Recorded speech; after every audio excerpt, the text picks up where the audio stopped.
Xiaomi had been teasing the November 2nd event at New Delhi for quite a while now on social media. The event happened today, and as expected, they introduced the stable version of the MIUI 9 global ROM. In addition to that, they sprung quite a surprise.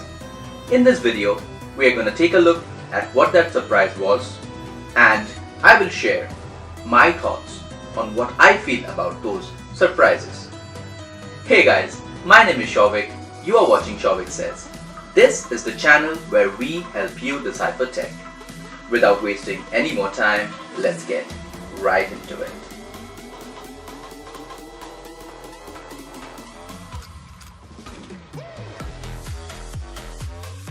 Xiaomi launched a couple of new phones under its new Y series. The alphabet Y here stands for youth. So as you can already figure out, these phones are meant, or the target audience for these phones are the young people, the people who love taking selfies, and that's exactly what they talked about. Now looking at the business decision behind this entire launch, I think Xiaomi was facing quite a lot of pressure from brands like an Oppo or Vivo who were offering phones that had brilliant selfie cameras, or at least that's what they advertised them to be. So I think this is Xiaomi's answer to an Oppo and Vivo as far as the selfie-centric phone is concerned. We'll take a look at the specifications for the phone in a little more detail. However, before doing that, let me just clarify a few things. When I looked at the presentation today, it seemed as if the Y series was a new line of phones that Xiaomi has launched for the youth. However, that's not the case. It's just a rebranding that has happened because the phones were already launched in China under a different name, that is.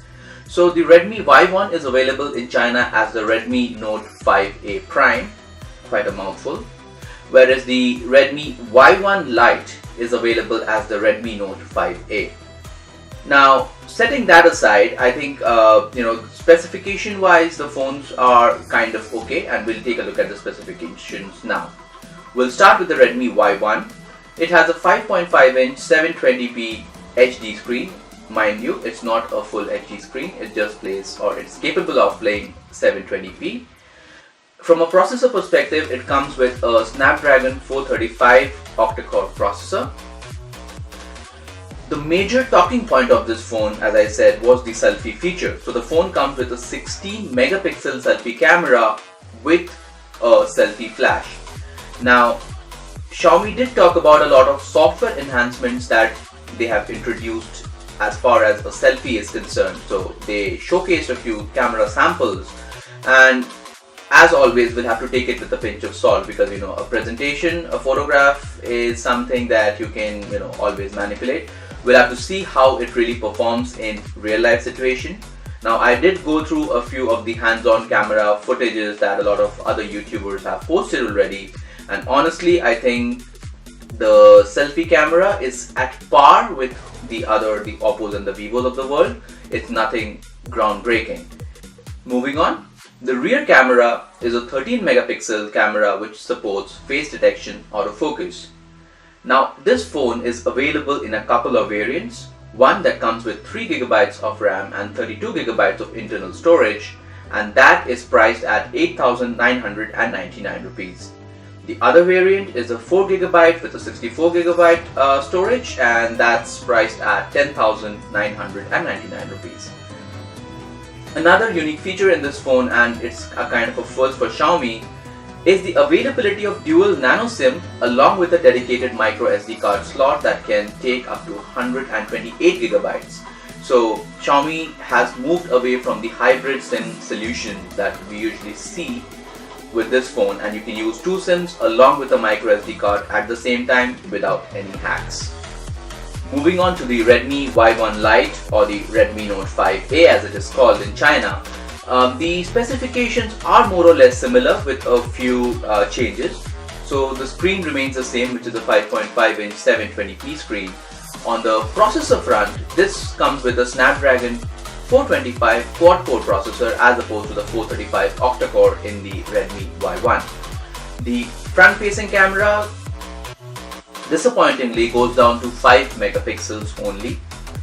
The rear camera remains the same 13 megapixel with face detection autofocus, and the specification here is a 2 GB RAM along with 16 GB of internal storage, and the phone will retail for 6,999 rupees. As is with the case with the Y1, this phone will also support dual nano SIMs along with a dedicated micro SD card up to 128 GB. Now, coming to my thoughts around this particular device, I think it's a good move by Xiaomi to counter the Oppos and Vivos of the world. However, I think they missed a trick here, to be very honest.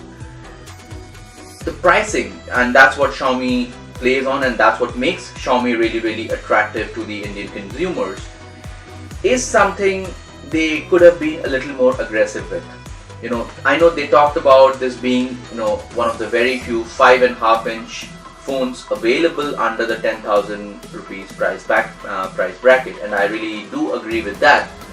But I think having someone like a Katrina Kaif as your brand ambassador for the Y series and things like these are gimmicky. We have in the past talked about how Oppo and Vivo kind of overpriced their phones just to have that market presence, just to have that visibility in the market with Bollywood celebrities. I don't think that's something Xiaomi needed to do. And honestly, I feel that the phones are priced around 1,000 rupees more than what they typically should have been given the specifications. What I'm also a little confused about is the Y1 Lite. I don't see that as a game changer in the market. It does not have the selfie-centric features that the Y1 has. Comes with a meager 2 GB of RAM and 16 GB of internal storage and is priced at 6,999. I fail to understand why would anyone consider this phone and not the Redmi 4 and the Redmi 4A, which are available at comparable specs and comparable prices, and I think will offer better performance. So while the Y1 is a good move, I think the Y1 Lite was something they just brought into the market for the sake of it, or maybe they had unsold inventory in China that they decided to bring down to India and kind of sell. I'm not sure what's the case, but that's that. One thing I forgot to talk about is the fingerprint scanner. So the Y1 does come with the very familiar rear-facing fingerprint scanner, whereas the Y1 Lite does not come with any fingerprint sensor at all. So guys, that's about the new Xiaomi launches. I hope you liked the video. If you did, make sure you give it a big thumbs up. If you didn't, please make sure that you vote it down. But do let us know in the comments as to what can be done to make the content better. You can also connect with us through Facebook, Twitter and Google+, links to which will be provided in the description down below. As I have spoken previously, we are trying to reach 150 subscribers by the end of the year, and currently we are at 80. So your contribution counts. If you're not subscribed, make sure that you click on that subscribe button and make it look something like this. If you are subscribed, please share the content with your friends and family members whom you know enjoy tech content or would benefit from the information that we're providing on the channel. You guys have a good time. I'll catch you in the next one. Take care, guys. Bye-bye.